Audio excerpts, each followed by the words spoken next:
of these receivers normally are conducted by the National Weather Service every Wednesday between 11 a.m. and noon.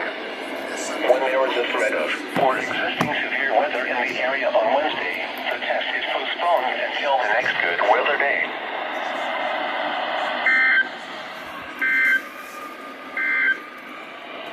Here is the forecast for the following area in Utah: Salt Lake Valley.